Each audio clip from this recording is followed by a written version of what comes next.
The largest army in history went to sleep one night and never woke up. No battle, no disease, no poison. Just silence. 70,000 trained warriors dead in their beds without a single wound on their bodies. This actually happened 2,700 years ago, and military historians still can't explain it. Quick question before we continue. Have you ever had someone threaten everything you love? Type threaten in the comments if you face an enemy that seemed impossible to defeat. Because what happened to King Sennacherib's army will change how you see impossible situations forever. Picture this. The most feared military machine on Earth surrounds a small city. 70,000 elite soldiers, siege weapons that could crush castle walls, and a king who had never lost a single battle. Victory was guaranteed, until one man decided to pray instead of surrender. But here's what will blow your mind. If you were trapped in that city, watching the world's deadliest army preparing to slaughter everyone you loved, would you trust in prayer or would you grab a sword? Keep watching, because what happened next defied every military strategy ever written. Jerusalem, 701 BC. King Hezekiah ruled over the small kingdom of Judah, a tiny nation surrounded by enemies. Word came that shook the entire city to its core. Sennacherib is coming. Emperor Sennacherib of Assyria wasn't just another conqueror. He was the ancient world's nightmare. His army had crushed 46 fortified cities in just one campaign. They didn't just defeat enemies. They erased them from existence. His military strategy was psychological warfare. Before attacking, he would send messages describing exactly how he would torture the city's leaders, enslave their children, and burn everything to ash. Most cities surrendered without fighting, but Jerusalem was different. Sennacherib's army arrived like a black ocean covering the hills around Jerusalem. 70,000 soldiers, each one a seasoned killer. Siege engines rolled into position. The glint of bronze spears and shields stretched as far as the eye could see. The Assyrian general, Rabshakeh, rode to the city walls and shouted loud enough for everyone to hear, "King Hezekiah, I bring greetings from the great Sennacherib, King of Kings." His voice dripped with mockery. "Your God cannot save you.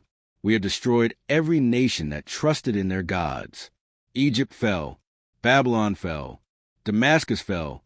What makes you think your little God is any different?" The people on the walls trembled. They had heard the stories. Assyria didn't just conquer. They relocated entire populations, breaking families apart forever. Inside the palace, King Hezekiah faced a decision that would determine the fate of his people. His military advisors were unanimous. Surrender now, and maybe Sennacherib will show mercy. But Hezekiah's spiritual advisor, the prophet Isaiah, gave different counsel. Do not be afraid. God will defend the city. Think about that. 70,000 battle-hardened soldiers against one city's defenders. Military logic said surrender, but faith said trust. What would you do if someone threatened your family, and you had to choose between logic and faith? Let me know in the comments. That night, as Assyrian campfires lit up the hills like stars, Hezekiah did something that would echo through history. Instead of preparing for battle, he went to the temple. He spread out Sennacherib's threatening letter before the altar and prayed. "Lord God of Israel, you alone are God over all kingdoms of earth. You made heaven and earth." Listen to Sennacherib's words.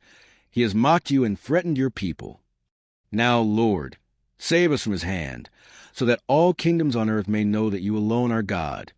It was a prayer of absolute desperation, but also absolute faith. In the Assyrian camp, 70,000 soldiers settled in for the night. They had done this hundreds of times before. Tomorrow would bring another easy victory, more plunder, and another conquered city to add to their empire. The camp buzzed with activity. Soldiers sharpening weapons, discussing battle plans, dividing up the spoils they expected to take from Jerusalem. Confidence was high. Victory was certain. But as midnight approached, something extraordinary was happening in the unseen realm. Ancient records tell us that a single angel was dispatched that night. Not an army of angels, just one. His mission was simple but devastating. As the soldiers slept peacefully in their tents, dreaming of tomorrow's victory, death moved silently through the camp. Not violent death, peaceful death. They simply stopped breathing. Tent by tent, Row by row, the entire Syrian army died in their sleep. No screams, no struggle, no awareness. They went to sleep as conquerors and died as conquered. Dawn broke over what should have been a day of siege and slaughter. But instead of war cries and marching armies, there was only silence. The first Assyrian scout to wake up noticed the unusual quiet. Why aren't the morning horns sounding? He wondered. He walked to the next tent. Captain? No answer. He pulled back the tent flap and found his commander dead in his bed. No wounds, no signs of struggle, just gone. Terror gripped him as he ran from tent to tent. Every single one contained the same scene. Dead soldiers who looked like they were peacefully sleeping. As word spread to the few surviving scouts and servants, the magnitude of what had happened became clear.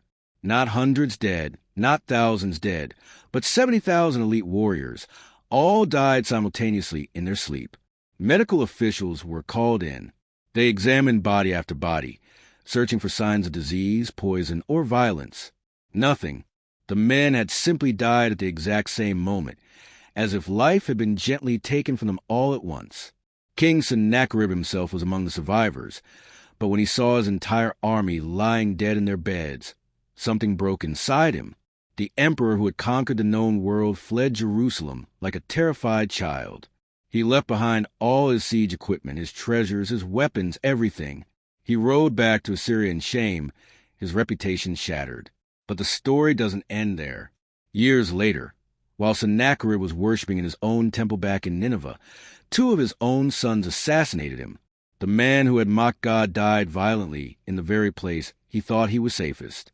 The people of Jerusalem woke up that morning expecting to die.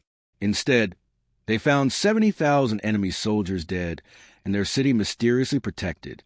Word of the miracle spread like wildfire. Trade routes carried the story across continents. Did you hear about Jerusalem? An entire army died in one night.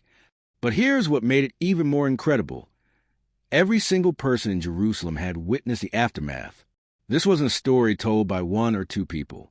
Thousands saw the dead army with their own eyes. How would you react if you woke up and discovered your enemies had mysteriously died overnight? Would you believe it was divine intervention, or look for a logical explanation? Share your thoughts below. The unanswered questions. Military historians have spent centuries trying to explain what happened. Some theories include sudden plague outbreak, but no disease was found. Mass poisoning, but the timeline was impossible. Chemical warfare, but the technology didn't exist. Natural disaster, but there was no environmental evidence. Every scientific explanation falls short. The deaths were too simultaneous, too peaceful, and too perfectly timed to be natural. This story teaches us something profound about divine justice and protection. Sometimes God fights battles in ways we never see coming. Hezekiah was facing impossible odds. His enemies seemed invincible. Human logic said he had no chance, but he chose to trust that God could do what seemed impossible. The same power that defended Jerusalem still works today. When you're facing enemies that seem too big to defeat, whether they're circumstances, people, or problems, remember that some battles are won not by our strength, but by divine intervention. That night changed the ancient world. Assyria, the superpower that had seemed unstoppable, began its decline. Other nations heard what happened and realized that some people served a God who could defeat entire armies without firing a single arrow. The story spread so widely that it's recorded in multiple historical sources, not just religious texts, but secular chronicles from different cultures. Kings began to think twice before threatening Jerusalem. The city gained a reputation as being under divine protection. Here's what this means for your life. You may be facing situations that feel like 70,000 enemies surrounding you. Financial problems, health issues, relationship conflicts, career disasters, circumstances that seem absolutely hopeless. But remember King Hezekiah's prayer. He didn't ask God to make him a better warrior. He didn't ask for more weapons or allies. He simply asked God to defend what was right. Sometimes the greatest victories happen while we sleep, fought by forces we can't see, in ways we could never imagine. Final challenge. What army is surrounding your life right now that seems too big to defeat? Share this video with someone fighting their own impossible battle. Sometimes they just need to be reminded that some wars are won by faith, not force. That's the night when heaven's army defeat. If this story gave you hope for your own impossible situations, drop victory in the comments and subscribe for more incredible true stories that will strengthen your faith when everything seems hopeless.